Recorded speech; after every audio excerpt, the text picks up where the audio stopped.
Hello guys, this is the Retro Guy, and today I'm going to show you a little bit of my workspace. Well, let's say the place where I keep all my important belongings. So all my computers and everything, you're going to see it now. So let me change the camera view so that you can actually look at the computers, and I'm going to show you how I hook them all up and what it is, each one of them. I'm not going to really like power them on at all, like not all of them at least. It's more like for you guys to see what's here. Okay, so let's basically, let me change here a little bit the view. Okay, so to begin with, this is the part of the bench that I actually use for work, right? So here we have my G5/Pentium Windows machine. So this is the G5 case project that you saw in the previous videos, and this is basically my main computer, my everyday computer, and it's a Windows machine. Yeah. So moving here, I have basically, this starts the section where I have all the my babies, let's put like that. So this one here, so this is a Mac Plus. So this is one of the machines that I like the most. It took me a while to refurbish it and actually get it to work as expected. So keyboard was not functioning when I got this. The mouse was horrible. So I have to basically disassemble both, and with the keyboard, the main brain was defective, so I had to basically redo some of the traces to get that to work as expected. The external drive that you see here, that I bought afterwards at eBay as well. Not very easy to come across one of those, but it was sold as for parts only, and it turned out to be a very easy fix. So I basically was able to refurbish that. What's interesting about this particular machine is that it's booting off this guy here, which is a JAS drive enclosure, as you can see, right? But inside of it, there is a SCSI-to-SD card connected to the back of this Mac. So as you know, the Mac Plus doesn't have internal hard drives. So it's very inconvenient that you have to boot it using the floppy disk. So I just did that to make it easier. So if you power it up, so you see that the JAS enclosure just flashed, right? I replaced, of course, the LEDs there. So it's a very bright white LED that is in there. So it's booting up. So it takes a while to boot up because this guy is upgraded to 4 megs of RAM. And so it's doing the post checking now, the memory checking as well. And it takes a while. After it finishes, then start the booting process. And you're going to see that with the SCSI-to-SD here, it goes really fast. So it's booting up and off you go, right? So it's already booted up. So again, this is one of my preferred machines. I really like this guy here because the image quality is amazing for this old CRT. Everything is working, and I really like the idea of having this black and white screen. So it's really, really nice. So let me power it off properly. And shut it down. Okay, so that's that. So this one is also connected to a zip drive, which is this guy here, and it's also fully functional. So I can actually add zip disks here, and it's going to be automatically mounted here. Moving on, so this monitor here that has MSX written here. So this was a little mod that I've done. So this lights up when you power it on. I'm going to show you. And then basically I was using this monitor here to connect 2 MSX systems that I have. This one here, which is an Expert Gradiente, which is a Brazilian MSX 1.0. And down here we have an MSX2 Plus Panasonic. So I have those 2 MSX systems that are basically in amazing condition, and I really like those machines, those 80 sort of machines.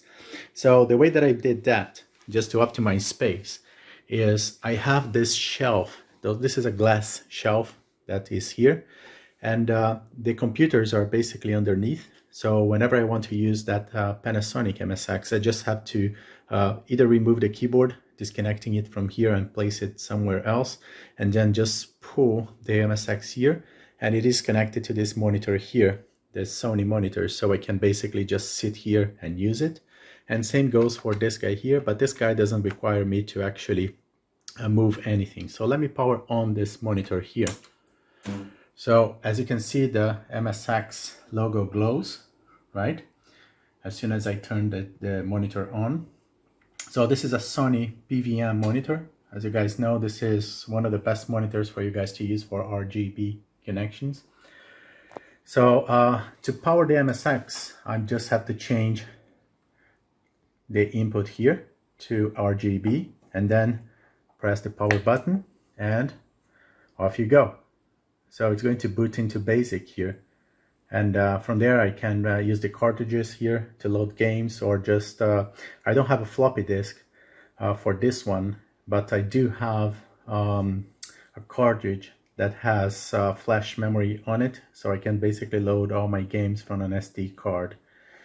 So again, this monitor is also connected to this other MSX here, so I just have to change to RGB input B and power this guy on, and then I can use it. So no messy cabling or anything like that for me to change to use one or the other. And recently I also plugged this Atari that I refurbished and modified into the same monitor here. So the Atari sits on top, the controller is just there. I just need to change the input here to composite. I don't remember if it is A or B, but so let's leave it on B and then power it up. So I have to put a cartridge, of course. So let's say Pitfall, for example, right? Good and old Pitfall Atari cartridge. So put it in here, connect it, and then power it on. Yeah, so I think it's the other input here, so input A, and power it on, and there you go, and I have Pitfall. So yeah, that's sound works as well. So this mod that I've done also connects the audio to this guy. So just to give you an example, like if I reset the game here, right, and then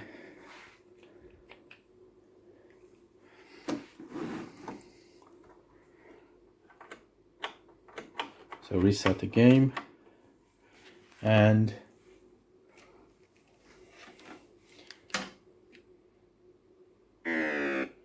so as you can see, the sound is fairly good, and yeah, it was a good project, this one. Really love, to remind myself of those old Atari games. And the great thing about Ataris is it's not expensive. You can actually find working versions of the Atari for a relatively good price at eBay, for example, or other sources. And the games are also very cheap. So I paid like, for example, in 4 of those cartridges that I bought at once at eBay, like £8 for it. So it's still very cheap to get those. Eventually it's going to become more and more expensive. So yeah, it's why not just buying it, right? So again, this is basically the 2 MSX, the Mac Plus here, and the Atari up here. That's the machines that I have in this section here. Moving on here, I have an Amiga 600. This Amiga has the Vampire card. So let me just remove so let me power this LCD monitor here, power it on, and let's remove the cover from this 1084 monitor here. There you go. So let me put it here for the moment. And so this is basically the 1084 monitor connected to the Atari. Oh, one thing that I forgot to mention is behind this here, I have a tape recorder that I can use to load games and programs to the MSX. Just if I am feeling like very, sadomasochistic. Is that a word in English? I don't know, but I can just, use tapes to load games. Here I have tons of tapes for the MSX. I can just load them up. So this Amiga here it's different in the sense that it has been modded as well. So I have added on there is an HDMI output to it that is coming from the Vampire card. And so let me just power it on. So monitor on, and so the power supply, the power brick is underneath this shelf here that I use to keep things organized. So let me just, it's a little bit tough, you know, to get my hands on it to power it up, but eventually I can do it. So it's power it up. As you can see, like because the Vampire card is in use, it basically boots from the LCD, right? And then all the games and everything basically are run on the 1084. So it's really great. And this LCD here also provides the sound. So there are speakers on the back that I mounted. And so I have everything just basically running from this guy here. So if I go to games, for example, here, right, so I just click here. So here I have all the Amiga games already loaded. Again, I have an SD card inside of this guy as well. This is also part of the the changes that I've done here. So I don't know, let's pick one game here, like just to show you the screen working. So let's say Arkanoid. Just double click and it is going to basically use this monitor here. Just like that. Beautiful color, right? So there is that. So I can just power it off. The Amiga doesn't have like to shut it down before. So what else do we have in this little bench here? I have this little guy. So this is an FPGA computer, and it basically emulates a lot of 8-bit sort of computers from my time. So I just have to power it up. And the monitor here is actually connected to both the Amiga and that little guy. So there is a Y cable connecting both. It's not ideal because the signal gets a little bit weak. And as you can see, like sometimes the monitor doesn't pick up the signal. So I have to basically power it off and then on again. There you go. So it takes a while, you know. So I'm using this keyboard here to actually, it's connected to this FPGA board. And so here, as you can see, I have some platforms already loaded. So I have the Amiga, I have the Atari ST. There is a Mac Plus there as well, MSX. There is a PC Engine, which is my favorite. And there is also a Nintendo system here. So if I do like the PC Engine, so it basically loads the core, right? And then from this point on, all I need to do is basically pick the game, which is already on the card. So I just have to go to the right folder here. And let me just load one game so you guys can see this working and how amazing this platform is. So this is the Mist platform. So PCE, now this is the core. I don't remember where I put. So let's see, MSX games, so PCE games. Enter, and then let's load Gradius, for example. So a lot of nice games here. Most of those are MSX related, even though the quality here, of course, is way better than what you get from the MSX. So Gradius, which is the nemesis in the MSX, and then loading the game. And this is basically so it's a Konami game. Again, like it brings back to the MSX. So one player, and that's, wait for it to load. So I have to remind myself. I don't know why I don't have any sound here. Oh yes, because I think I disconnected the sound for some reason. I forgot to reconnect it. But yeah, that's basically the nemesis from MSX with much better graphics, right? So this is this little guy here, the Mist board. Really love it. And there is some other cores that I can load into it if I'm in the mood for it.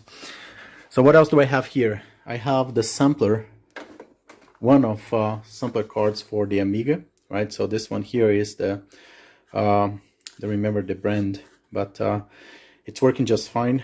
So if I'm in the mood, you know, to get some tracks on the way, so I can just use that. So moving along here on the bench, so making the Y, the L turn here. So what I have here is, so this is a Mac. This is 6100. This one here, and basically this is a DOS compatible one, right? I'm not going to demonstrate this now, but it's a DOS compatible 6100, which basically runs Mac OS, and it has a PC in a card inside of it, running like a Ford 86 processor, and it actually runs like Doom and other DOS games, so it's really nice. And it's connected to this magneto-optical drive here, which I have a lot of cartridges for. So it's just for the fun, you know, of having this being used.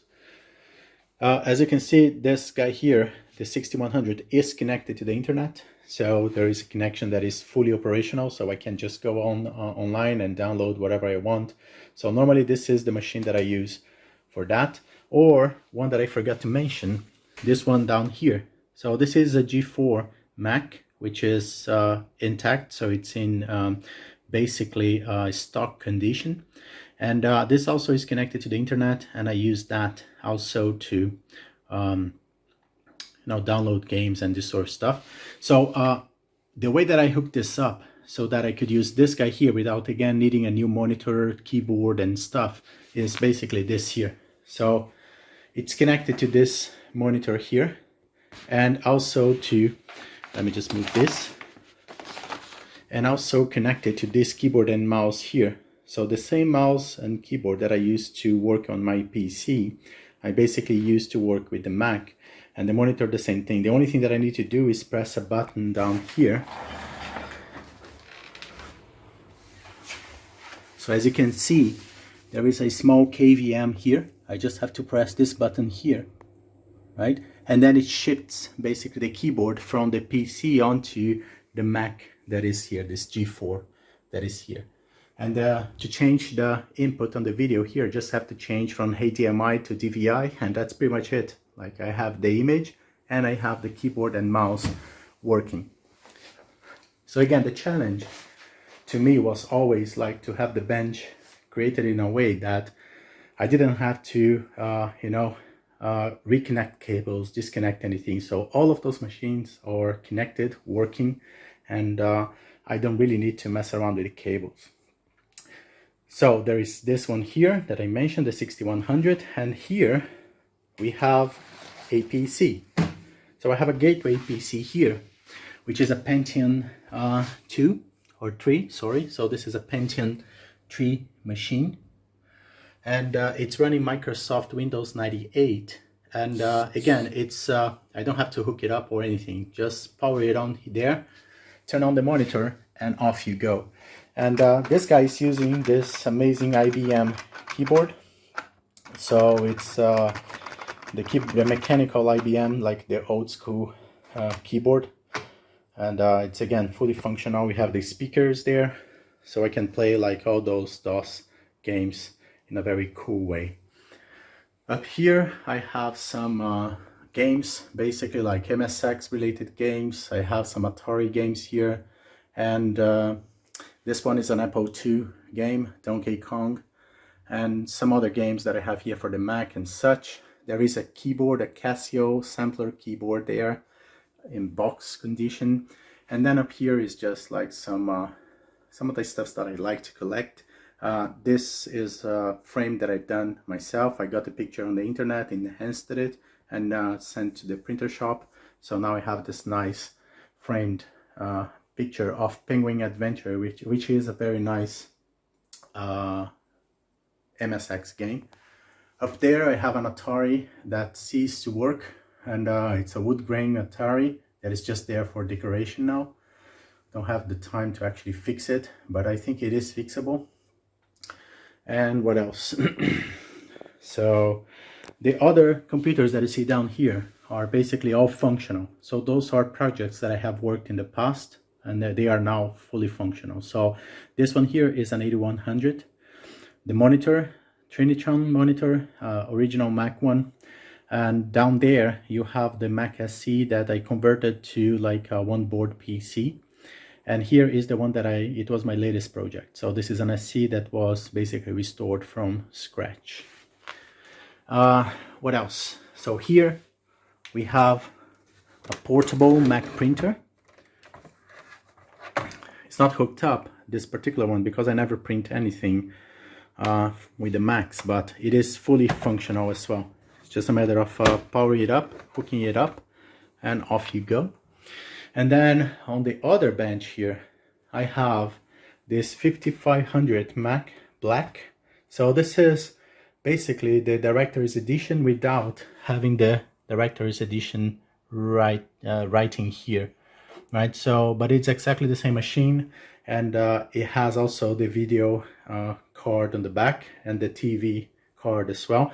As you can see, I bought an antenna, an external antenna here, to basically get the radio to work. So the radio works, not the TV, because of course the TV is analog and it's no longer compatible. So here we have an Atari poster. Also got it from the internet, enhanced it and sent it to the printer. And here we have a keyboard that works with the MIDI card that goes in the MSX. So this is the Philips new media keyboard that basically connects to the MSX through a proprietary cable. Here we have a Mac. So this one here is an LC475 with an Apple II card inside. So it runs Apple II software natively, and that's why I have this 5¼ drive hanging out here. It's connected to the Apple II card basically. There is a jazz drive here with a cartridge that's basically connected to this guy here as well, and also a Lassie CD-ROM here connected to this guy here as well. So it's a full set, working just fine. I'm going to demo this guy later. And this is another Mac SE that I have refurbished in the past, and this is the one that I use when I want to, you know, basically play some games or stuff like that.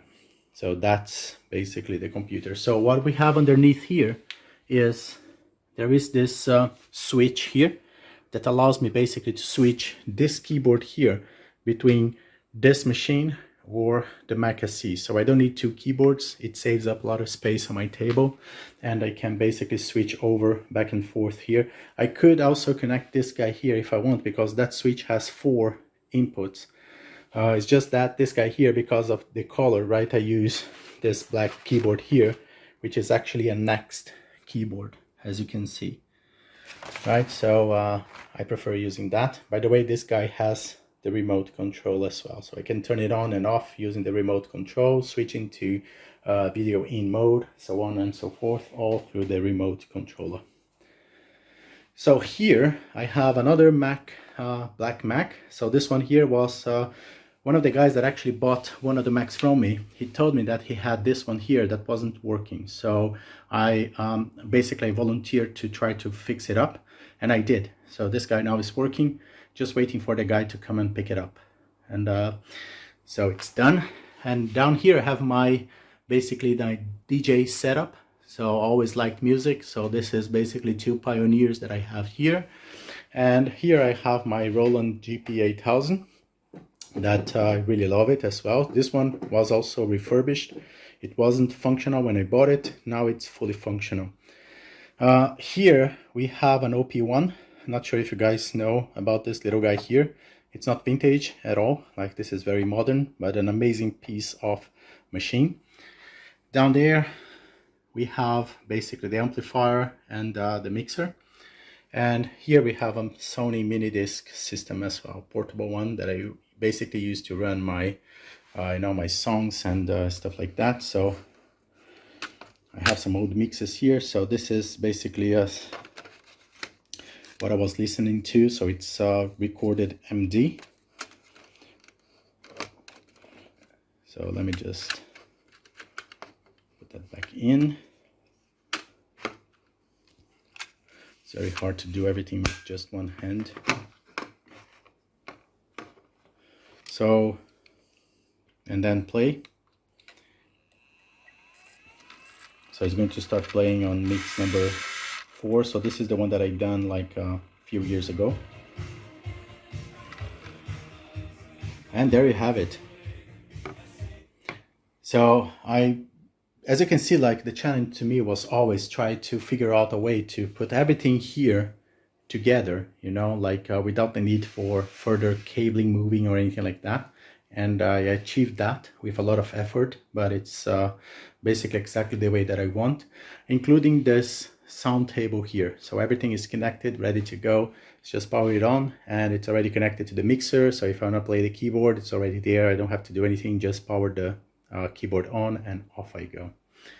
Here we have a Technics SL turntable that I use to play my records, which are basically down there. So as you can see down here, so this is my record collection, right? So those are vinyl record collection. So basically those are mostly like 80s and 90s dance sort of collection. So all of them are basically dance, except for a few that are more recent, that are mainly rock related. So for example, here you have Sabrina, Sexy Girl. So this is Italian dance music. So Sabrina was that lady that used to sing boys, boys, boys, you know, boys, boys, boys. So I have all those records there. So here we have some software, right? So original software, and also a SCSI interface and a CD-ROM for the Amiga.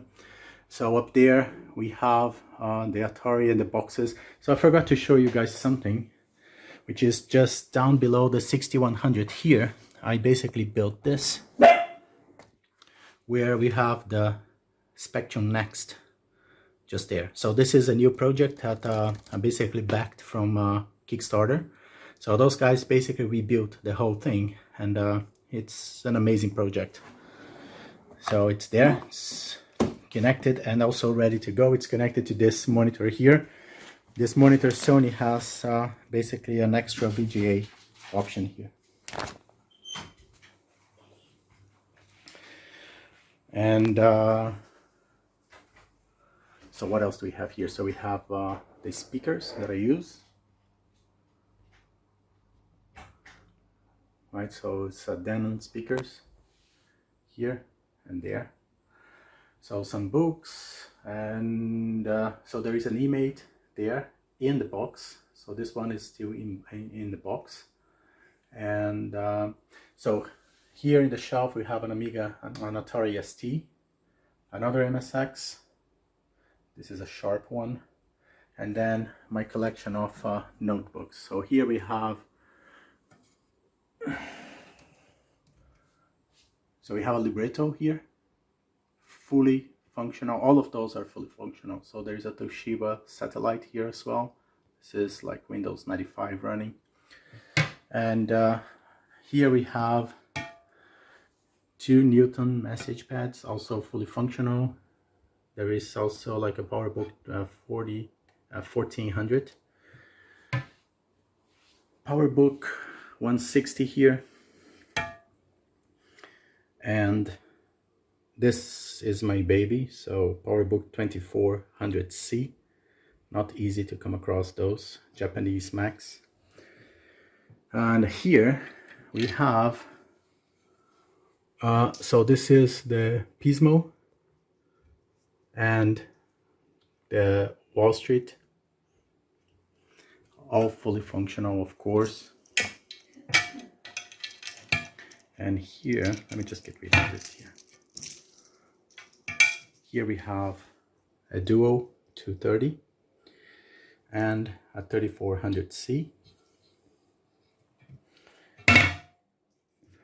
And a 530. And finally we have a 53 2400 CS.